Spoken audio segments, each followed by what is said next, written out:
Excuse me. Who's in charge here? Hmm?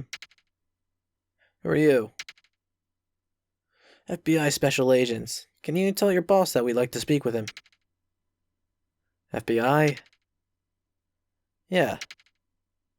I'll ask again. Who's in charge of the crime scene here? That would be me. Detective Lane Martinez, Clockford Police Homicide Division.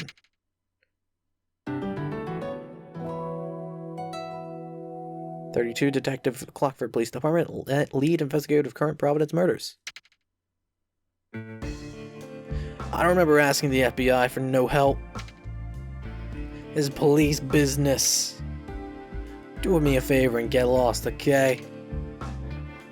I'm afraid we can't leave just yet. I'm Jonathan Weaver, it's FBI Special Crimes Squad. I'm his partner, Kate Hathaway. Special Crimes Squad. Huh. Fail to see what's so funny about that. I needed a good laugh. Listen, we don't need no FBI on this case, okay? This isn't your typical homicide, Mr. Martinez. It's connected to the Providence murders from 19 years ago. Ah, hell. A moron was stupid enough to talk to the FBI. I assume you must be interested in the dollar bill cutout, right? Listen, the whole point of that thing was to throw off the investigation. It's not uncommon for small-time punks to imitate significant crimes of the past. Even if that's true, we can't let this go until we know for certain. Everything from the victim to the scene of the crime matches what happened 19 years ago. We even got a letter from the criminal. Yeah, I know about that. Now get out of here already. Your people are a distraction. This is a job for the local police to handle alone. We're not here to interfere with your investigation. All we're hoping for is an exchange of whatever information we do have. An exchange? We're willing to fill you in on whatever we know. And maybe we can get the forensic results in return. Not gonna happen. Now get out of here. No. We're not going anywhere until you fill us in on this investigation. Look. You people are interfering with police business. Go back to your little desks and let me do my job. Like I said, we have no intention of interfering. But if you won't cooperate, we have other ways of getting what we want. Damn it. In order to solve this thing, we have to cooperate with local law enforcement. Fine, okay? I tell you what you want to know about the case, and then you beat it. My forensics guys are doing their thing at the crime scene. And until they're done, the place is off limits. In the meantime, you people are giving me a massive headache here. I'll see to it that whatever materials we come up with are sent to the department. You can get what you want from forensics back at the department. Appreciate this, Mr. Martinez. But let me be clear on this. I know you're doing us a special favor. That's right, don't forget that. Oh, we won't. Women can be such a pain. Get her out of here, will ya? Oh, a misogynist on top. Oh, great! Fucking deck him. Glass him. Anything you say? Okay then, I'm heading back to the crime scene. Piece of shit. Henry was right. When he said the police wouldn't be too keen on FBI interference, it fits this guy to a T. Jay, I doubt we'll get anywhere on this investigation working with a guy like Martinez. Don't worry about it. Plenty of cops who aren't crazy about the FBI. Maybe so, but still. Kate, focus on the case, not the police. Okay. Let's chat it up. Guess I'll have to try again later. We've done all we can here. Let's get back to the office and look into those past murders.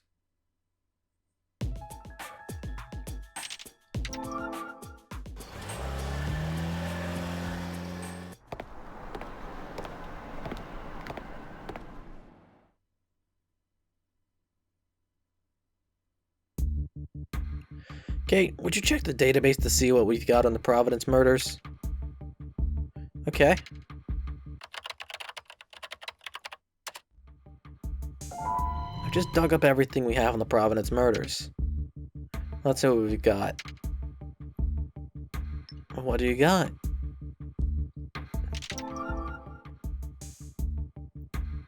Give me a rundown of the Providence murders.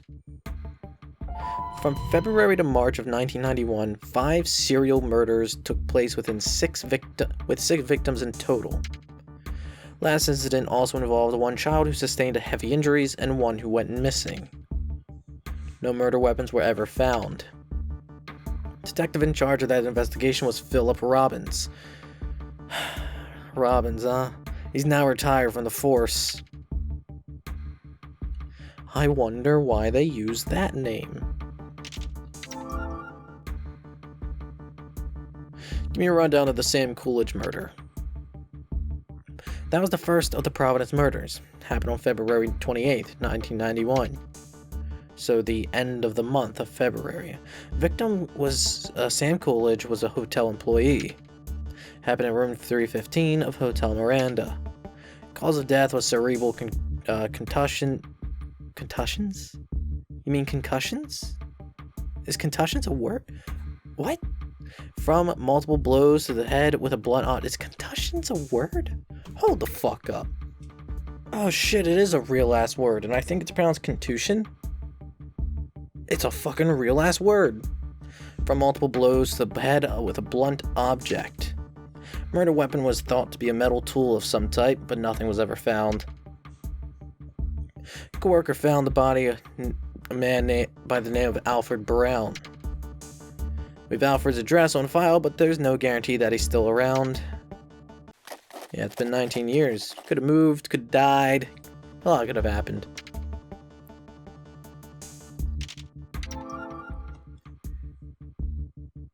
Give me a rundown on the Charles Smith murder. Charles Smith, taxi driver, killed March 3rd, 1991. So we're looking at like, what, 3 days later? Body was found in Grand Park garage. Cause of death, hemorrhagic shock resulting from a gunshot wound. Murder weapon was determined to be a .22 caliber pistol, but was never found. Second murder file. Huh. So if the first was hotel employee, then what is the second one going to be? Another taxi driver with a gun?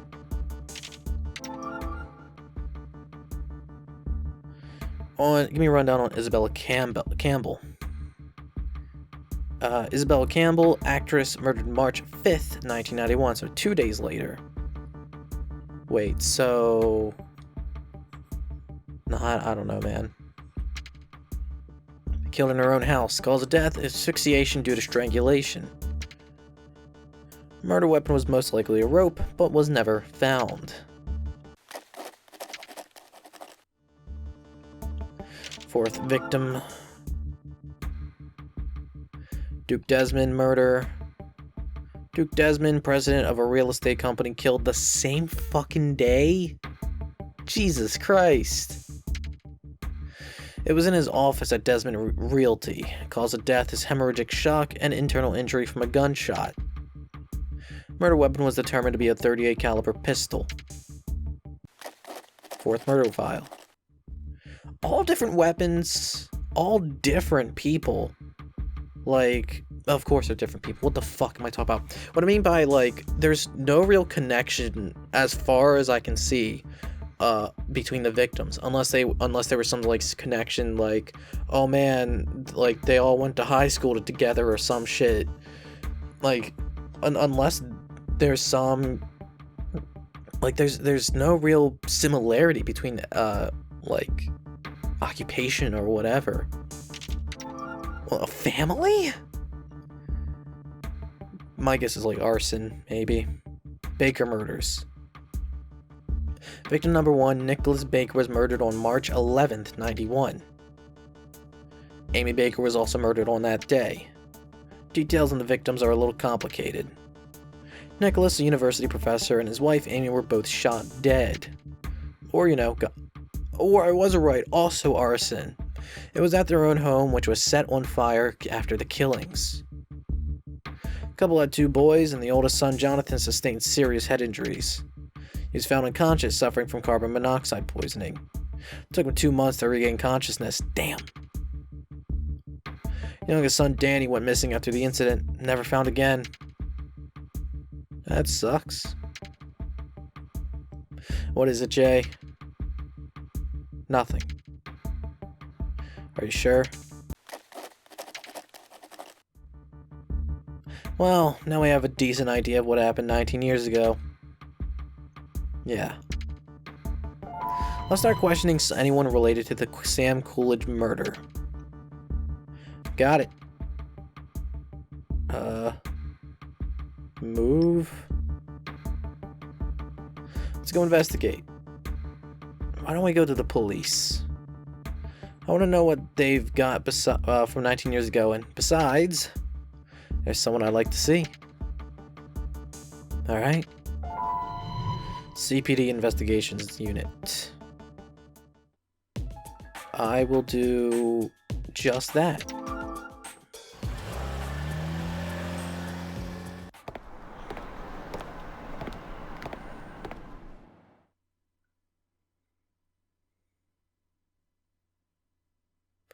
Detective Martinez, got any new information? You two again? Thought I told you we're waiting on forensics. Think those materials we asked for at the Libertine Hotel can be released yet? Gave our forensics department a heads up that you wanted something. You'll have to get what you want from them. Thanks. Talk.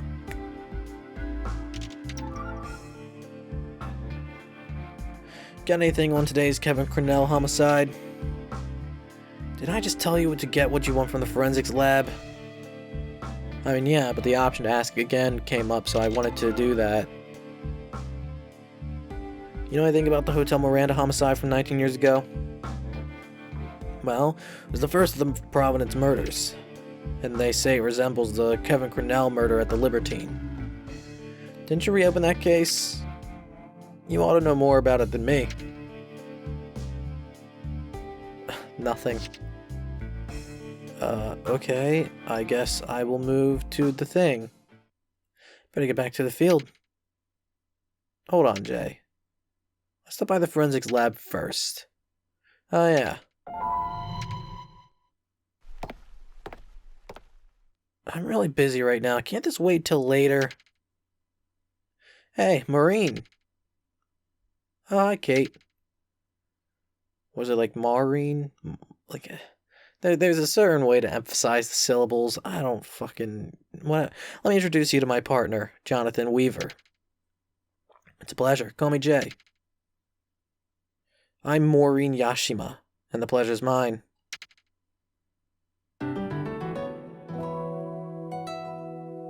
"29, forensic scientist, Clockford Police Department, Kate's friend." Wait a minute. You must be the FBI agents Lane was talking about. Right? That's us. I got a heads up from him earlier. He told me if a couple of FBI agents dropped by to give them some materials on the Providence murders. I don't think he likes us very much. Oh, don't worry. Lane's like that with everybody. Maybe a little crankier than usual this time, though. He's obsessed with those old cases.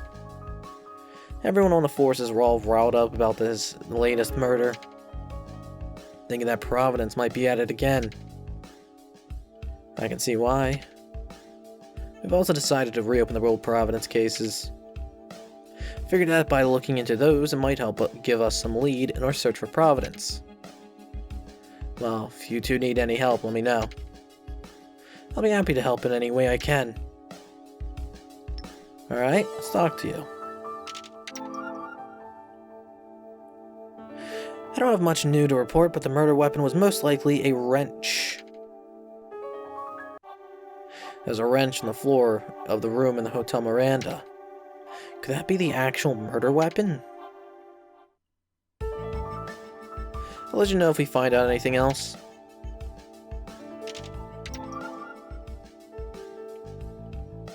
That's the murder that this recent one seems to be patterned after. Can't argue with the facts. The victim was clubbed to death in a vacant hotel room. His body was found face up.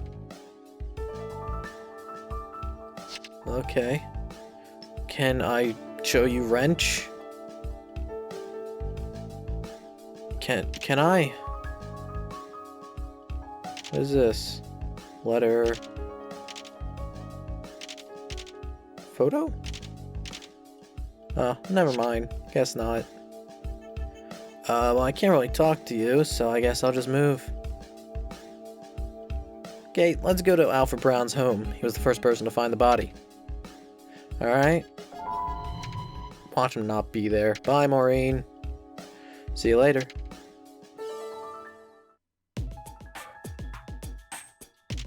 Alfred Brown's home.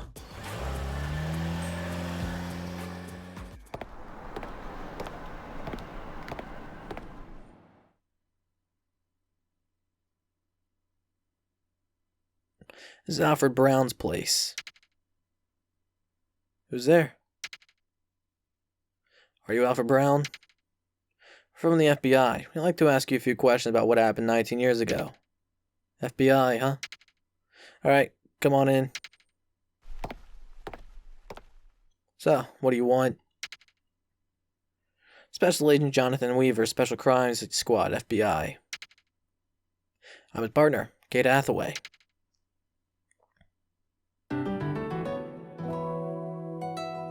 '56 found the body of the first victim, his co-worker Sam Coolidge.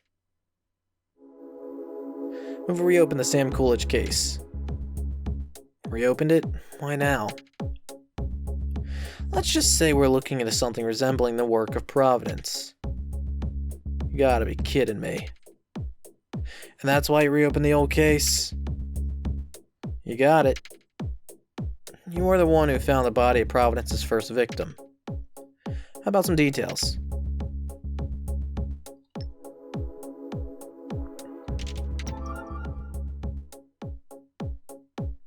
Tell us what you remember about the day it happened. Oh man, that was so long ago. It's all a blur now. What stands out in my mind is being suspected and interrogated by the cops after I found the body.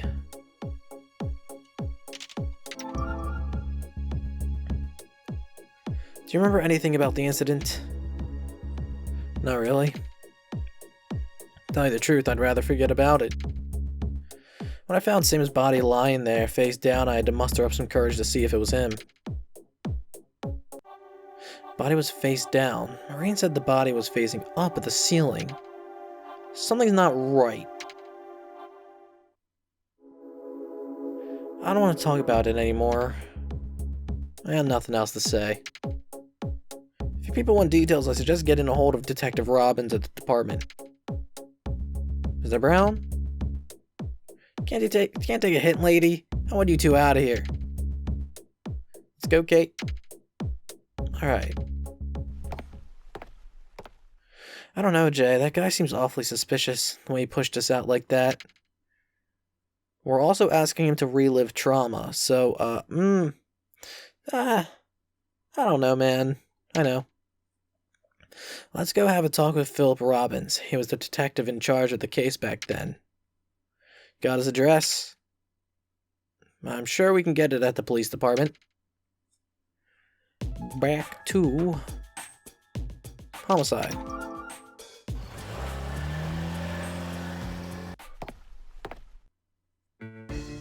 Did you forget to ask something? Yeah, something else I need to know. Let's chat about Philip Robbins. Ms. Martinez, we're hoping you can give us the address of Philip Robbins, lead detective back then. Phil Robbins, huh? If you want the address of a retired officer, you'll find it in the address file. So get it yourself. Thanks.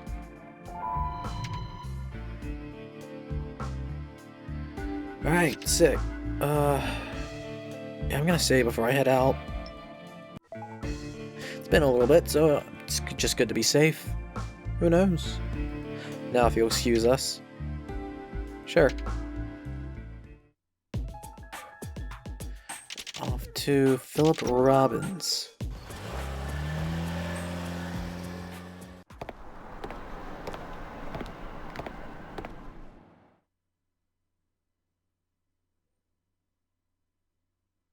It's the address, Jay. This place? Hope he'll open up a little about what happened, what went on back then. Yeah. Mr. Robbins, we're from the FBI. FBI? Come in. What's the FBI want with me? Special Agent Jonathan Weaver, Special Crimes Squad, FBI. I'm his partner, Kate Hathaway.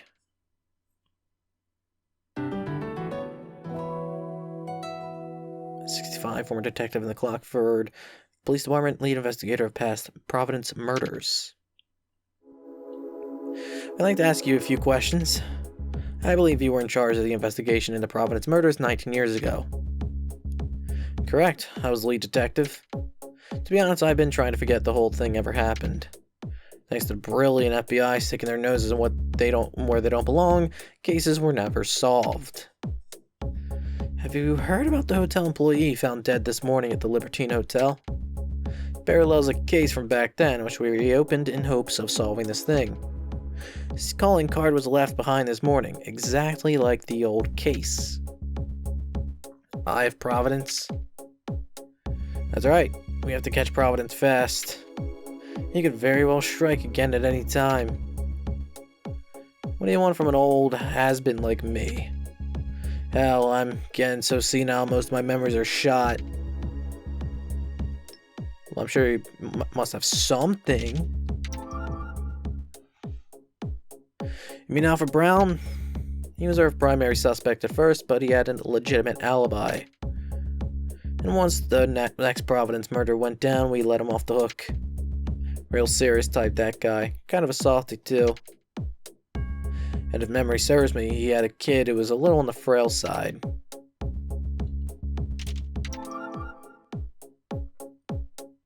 Sam Coolidge was the biggest blowhard out of his friends. Seems he got involved in some illegal gambling activities, but nothing to get killed over. Guy was always short on money, which drove him to drink. Nobody would have killed him for money, that's for sure.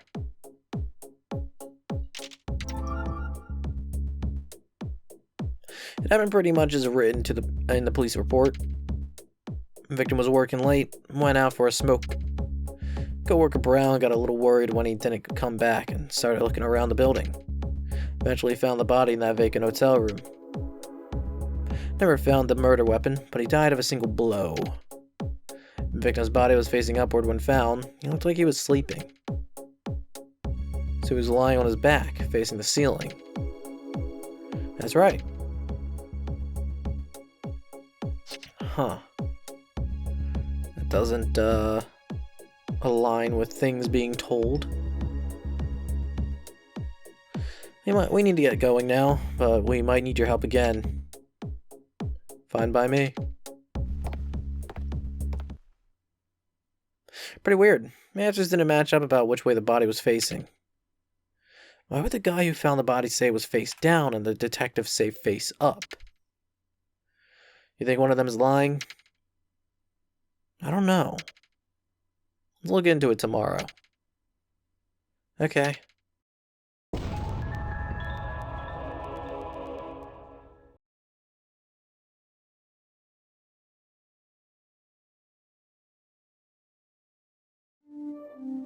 I had the same dream again. I'm in the room of that house, crouched on the floor alone. There I am, holding my knees and crying. Then I hear Danny's voice from somewhere. Jay, Jay. Young voice calling me. Wet my eyes and stand up to look for him, but I don't see him anywhere. Danny, Danny! And that's when I always wake up, when I cry out for him.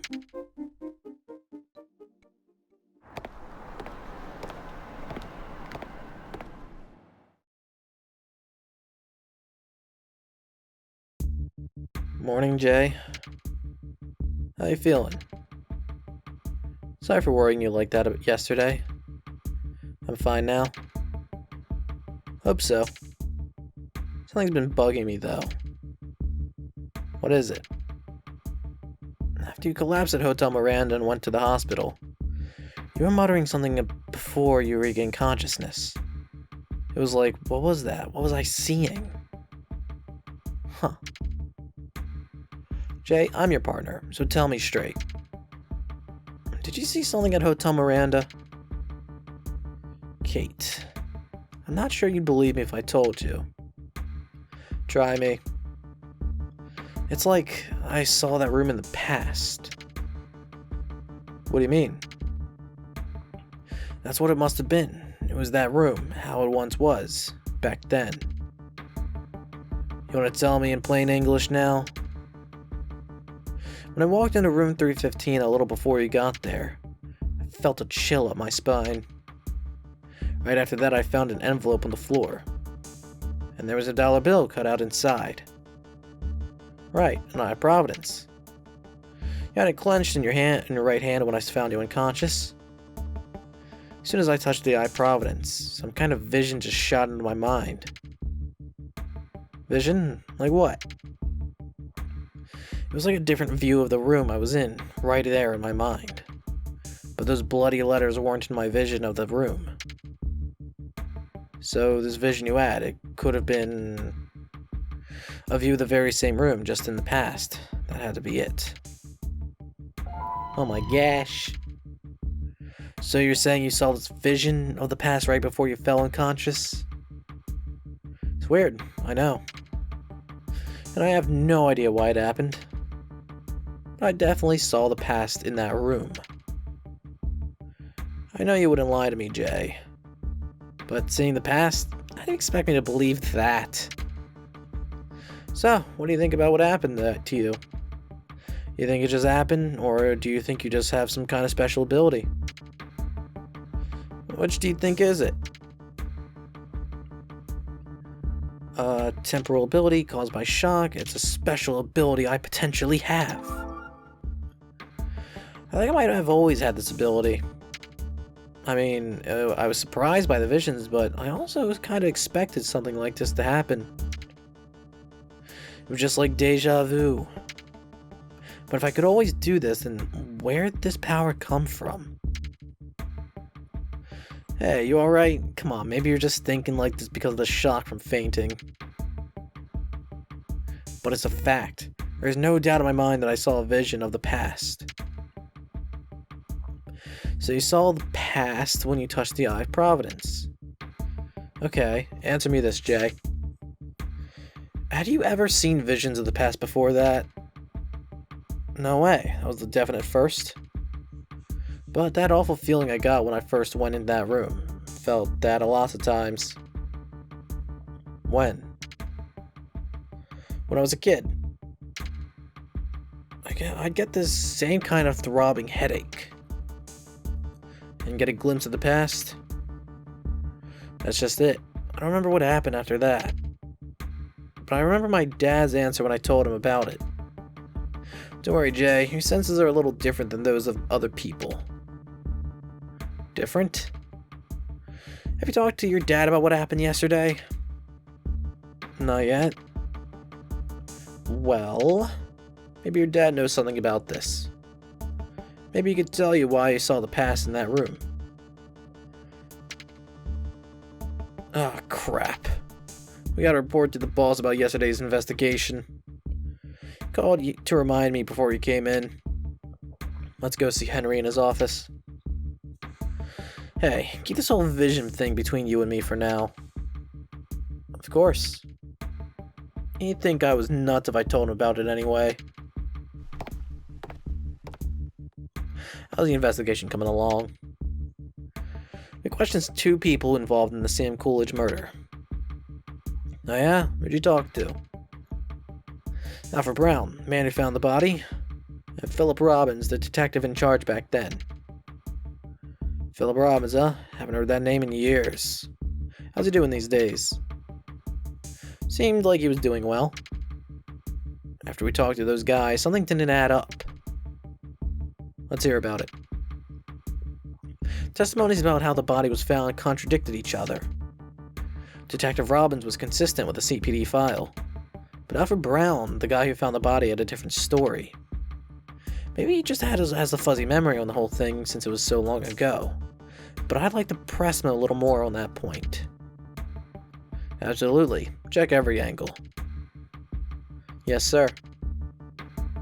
By the way, Jay, you ever heard of a Professor Gordon out of Clockford University? Sure. In fact, Dr. Gordon was one of my professors.